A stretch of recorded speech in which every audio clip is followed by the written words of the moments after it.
بسم اللہ الرحمن الرحیم. درود شریف پڑھیں. اللہم صلی علی سیدنا و مولانا محمد معدن الجود والکرم والہ الکرام وابنہ الکریم وبارک وسلم. صلاۃ و سلام علیک یا رسول اللہ صلی اللہ تعالی علیہ وسلم.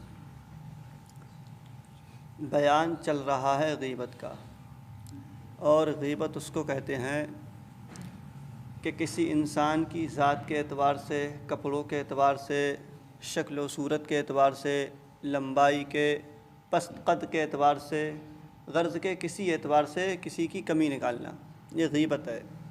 اور غیبت کتنا بڑا گناہ ہے. اب وہ انسان جس کی ہم غیبت کر رہے ہیں وہ خواہ سامنے ہو ہمارے یا سامنے نہ ہو، ہر حال میں غیبت ہے. اہل غیبت کا انجام کتنا برا، جو انسان غیبت کرتا ہے اس کا انجام کتنا برا ہے. حضرت کعب احبار علیہ الرحمہ فرماتے ہیں، میں نے اگلے انبیاء کرام علیہم الصلاۃ والسلام کی بعض کتابوں میں پڑھا ہے، لکھا تھا کہ جس نے غیبت کرنے سے سچی توبہ کر لی. مطلب غیبت کتنا بڑا گناہ ہے کہ اگر کسی نے سچی توبہ بھی کر لی اور اس پر مرتے دم تک قائم دائم ثابت بھی رہا، اس پر ثابت بھی رہا سچائی کے ساتھ، کسی کی غیبت نہیں کی، پھر بھی وہ جنت میں سب کے بعد داخل ہوگا، غیبت کرنے والا.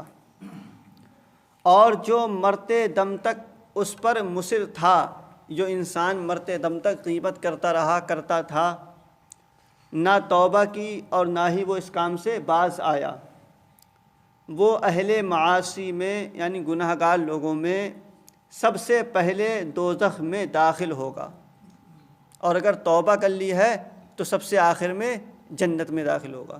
تو کتنا بڑا گناہ ہے اور کیسا انجام ہے اس کا. حضرت عیسیٰ علیہ السلام کی حکمت بھری ایک نصیحت حضرت کلمۃ اللہ روح اللہ یعنی سیدنا عیسیٰ ابن مریم علیہ السلام سے نقل کیا جاتا ہے کہ آپ نے اپنے اصحاب سے فرمایا تھا، مجھے بتاؤ اگر تم کسی سوئے ہوئے آدمی پر پہنچو، کسی سوئے ہوئے آدمی کے پاس جاؤ جس کے شرم والے اعضاء میں سے کوئی عضو ہوا سے کھل گیا ہو، جو چھپانا جس کا ضروری ہے، تو تم اسے کیا ٹھیک کرو گے، ڈھک دو گے؟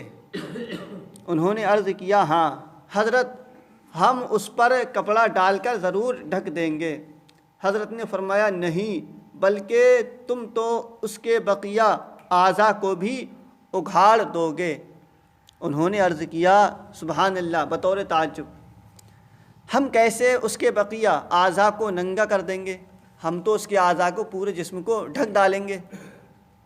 تو آپ نے ارشاد فرمایا، کیا ایسا نہیں ہے کہ اس شخص کا کبھی کبھار تمہارے سامنے ذکر کیا جائے، پھر تم اس کا تذکرہ کرو تو اس کی کسی برائی کے ساتھ کرو گے، پھر تو تم گویا اس بقیہ کپڑا اس کے جسم سے ہٹا دو گے.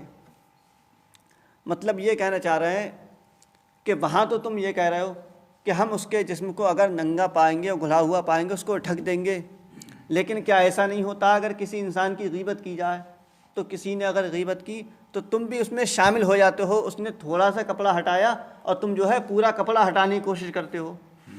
تو اس انسان وہ شرم والے اعضاء سے زیادہ چھپانا کسی انسان کے عیب کا ضروری ہے کہ کسی کے عیب ہم چھپا لیں تاکہ اللہ تبارک و تعالی ہمارے عیوب کو دنیا اور آخرت میں چھپا دے. اللہ تبارک و تعالی کتنا بڑا ستار ہے، کتنا بڑا ستار ہے، یعنی چھپانے والا، کہ ہم اور آپ گناہ کرتے ہیں لیکن کبھی اظہار نہیں ہوتا ہے کہ نہیں ہے. ظاہر رب تبارک و تعالی نہیں فرماتا. اگر اللہ تبارک و تعالی یہ قاعدہ قانون بنا لیتا کہ فلاں انسان نے چوری کی، اس کے ماتھے پہ لکھ جاتا ہے کہ نہیں، گناہ کیا ہے تو اس کی پیشانی پر لکھا ہوا ہوتا، تو آپس میں انسان ایک دوسرے سے نفرت کرتا.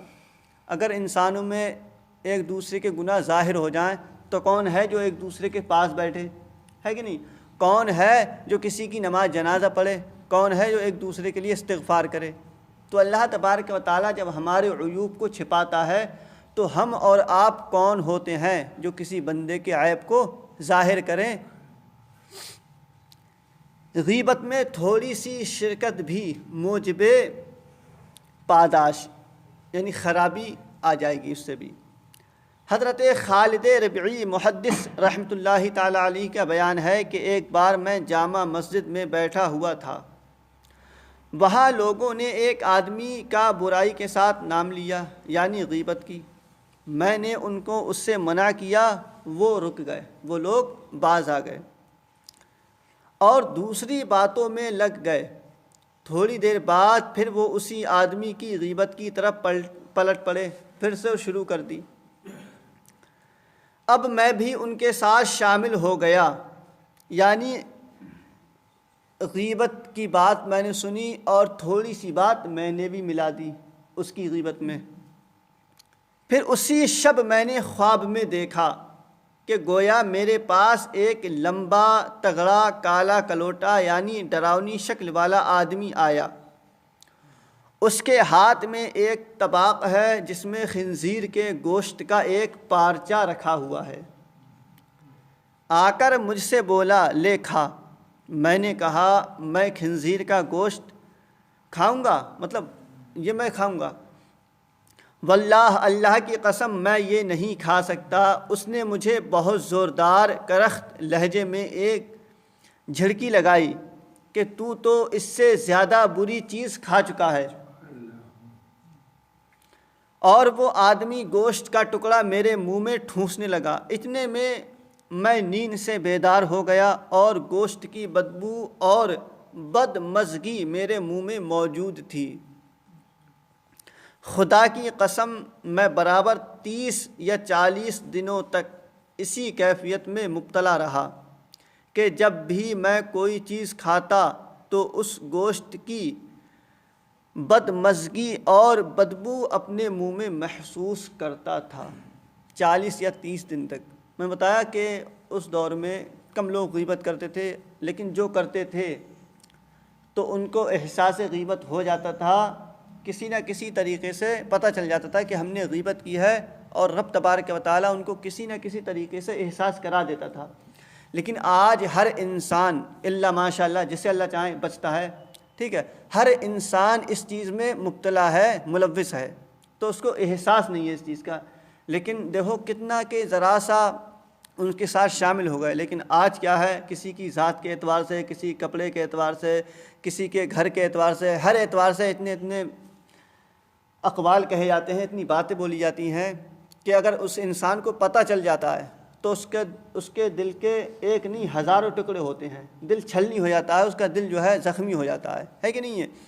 اور آقا کریم صلی اللہ تعالیٰ علیہ وسلم کے فرامین سے ثابت ہوتا ہے کہ کسی کا دل خوش کر دینا اس کا بدلہ جنت ہے، اور کسی کے دل کو دکھا دینا اس کا بدلہ جہنم ہے۔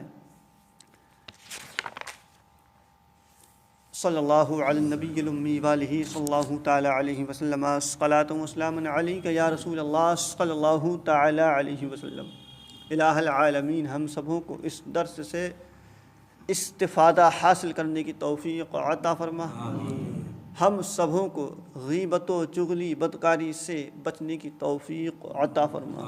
الہ العالمین ہم سبوں کو اعمال صالحہ کثرت کے ساتھ کرنے کی توفیق عطا فرما، بزرگان دین کے نقش قدم پر چلنے کی توفیق عطا فرما۔ الہ العالمین ہم سبوں کے ایمان و عقائد کی حفظ و سلامتی فرما۔